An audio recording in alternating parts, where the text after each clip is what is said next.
Hi guys, time for another BOOTLEGO review. This time we're looking at the 2017 Winter Village Station Lepin set number 36001, a knockoff of LEGO set number 10259. It's very clearly meant to be a companion set to the 2016 Winter Holiday Train set, which included a train but not a station. As always, the decision to buy BOOTLEGO is a personal one, and we don't encourage anyone to do anything that violates laws in their jurisdiction.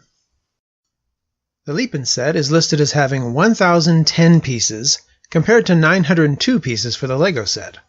Of course, they're really the same set as far as the actual pieces go, and I don't know why the piece count is so much higher for the Lepin version.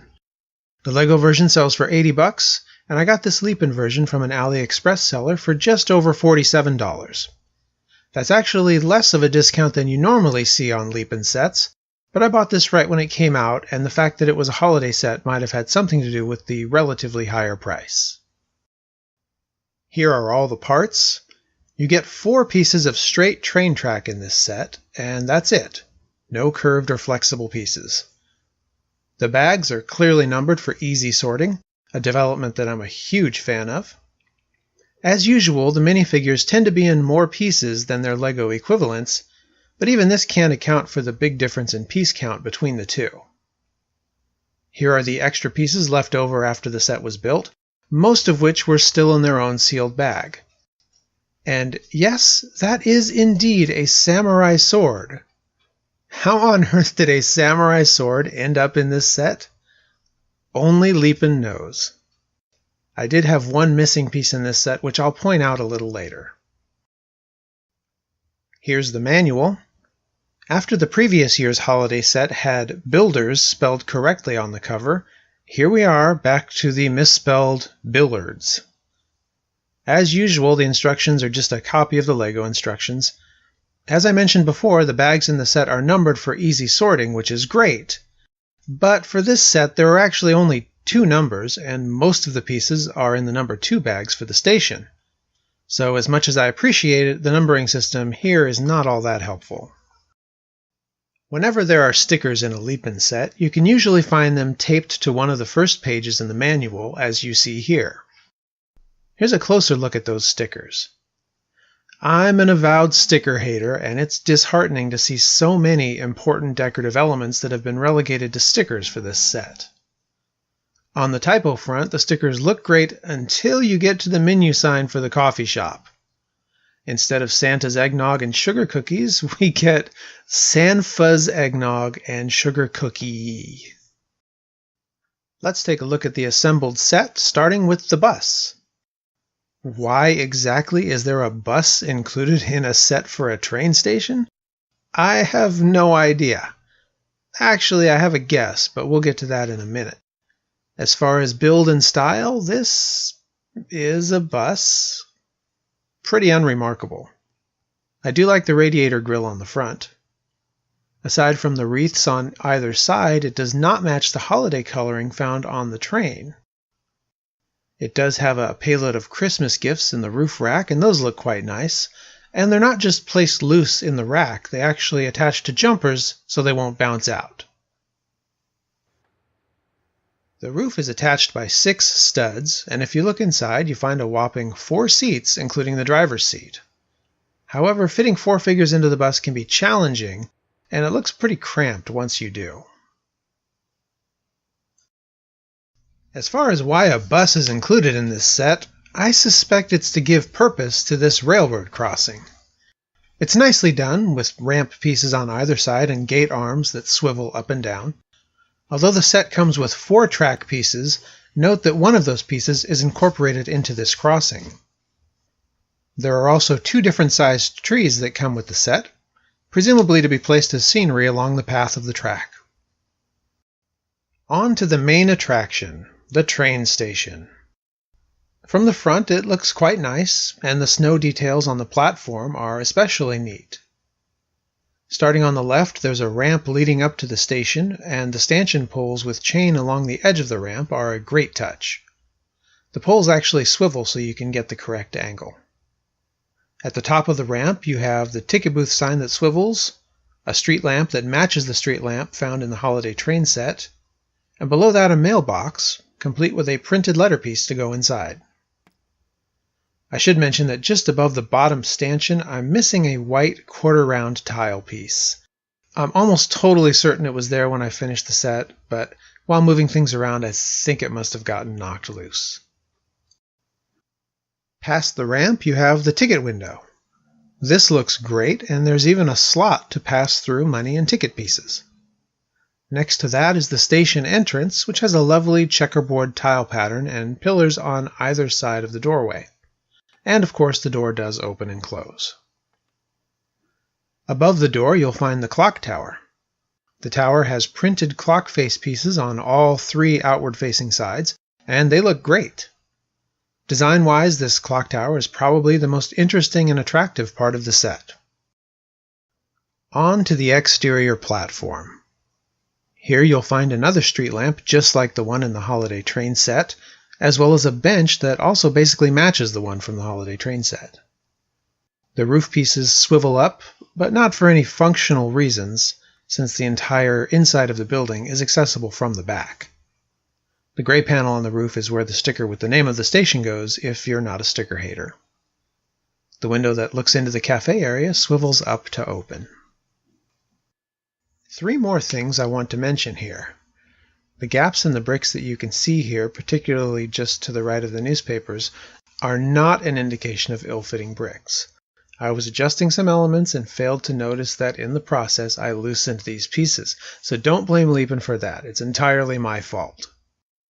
However, this angle does show one thing you can expect with Lepin sets relative to LEGO sets. Look at the station platform panels. See those molding defects on 2 of the studs? That sort of thing is of course normal, but with LEGO sets those sorts of defects tend to be far less noticeable. Basically, with Lepin, sometimes you get pieces that, while completely functional, might not have passed LEGO's quality control checks based strictly on appearance. The final thing I wanted to mention here are the printed newspaper pieces. The top one is identical to the newspaper included in the old fishing store set, right down to the misspelled headline, "The Greatest Lepin Hero Ever." I really like the colors on the bottom newspaper. Here's what the station looks like from the back. It's completely open, which seems odd for a building that's designed to be placed along a train track. As you can see, there's a tiny space for the ticket agent, a small coffee shop area, and above that, an inaccessible attic that for some reason has a small Christmas tree. Oh, and here is where my one missing piece should be. It was just a quarter-round black tile piece, and doesn't really affect the appearance of the set at all.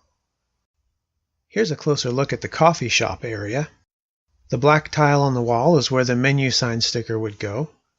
The blue counterpiece swivels up to allow the barista to go back and forth. The espresso machine is probably my favorite build of the set. It's simple, clever, and unmistakable as to what it is. Here's a better view of that cash register along with a couple of other printed pieces from the set. You actually get 2 of the printed ticket tiles. One last angle from the backside. The 2 large black tiles here are where the arrivals and departures stickers would go. Now let's take a look at the minifigures. You get 5 in this set, and none of them have alternate faces. I want to note here that this is the first time I've had some issues with minifigure pieces in a Lepin set. Specifically, I had several hand pieces that fit very loosely into the arm pieces rather than snapping tightly into place. Not a huge issue, but still an issue. If you've collected any number of LEGO sets, you probably have a dozen or so extra hand pieces floating around that you could use as replacements if necessary. I'm calling this guy the bus driver. I really like the printed facial hair and glasses on the head, and the printing on his torso is also quite nice. There's just a little bit of printing on the back of the torso as well. The elderly woman also has some great printing, particularly that sweater print on the torso. The design continues onto the back of the torso, and from here you can also get a good look at that fantastic hairpiece she has. Oh, one other thing. The set includes a suitcase/briefcase accessory, and while Lepin is pretty infamous for these pieces not fitting together at all, This one closes just fine and actually stays closed. The barista should have been the best figure in this set. Unfortunately, she's undone by a terrible print job. You can see here that the registration is off completely so that the colors on her torso and legs do not line up properly. It's quite possible that this is a singular mistake and other copies of this minifigure might be printed just fine. But this is another example of how Lepin's quality control sometimes just flat out fails. Here's the boy. Hey kid, didn't I just see you over at the old fishing store? That's what I thought. You changed your pants and the color of your hat, but otherwise it was definitely you. Pretty disappointing that we have basically the same minifigure appear in two different sets within a few months of each other. However, the hoodie print is still nice. The ticket seller has print on the front of his torso only, and the dark base color makes it look pretty underwhelming. No printing at all on the back. I had one other quality control issue with this guy. His head is very loose on his neck. Here are some shots of the Winter Village Station combined with the Winter Holiday Train. Here's what I suspect about this set, based on absolutely no evidence at all. I think that the Winter Holiday Train and this Winter Village Station were originally supposed to be part of one big set, but were split into two by LEGO for money reasons. They should have been one set, and if you got rid of the pointless bus and the extra bench from the train set, and maybe reduced the number of minifigures, I think you could have had a set with somewhere between 1,000 and 1,200 pieces. If LEGO had sold that as a holiday set for $100, I think it would have been perfect. As it is, the LEGO price for these two sets together would be $180 in the US. I paid less than $80 for the Lepin versions of the two sets, and even so, I'm kind of hard-pressed to recommend this set. If you already have the Holiday Train, this set isn't bad, but owning the Holiday Train by itself also seems perfectly reasonable. In contrast, if you don't have the Holiday Train, this set is pointless to buy on its own. That's it for now. Thanks for watching, and we'll be posting more BOOTLEGO reviews soon, so keep checking back.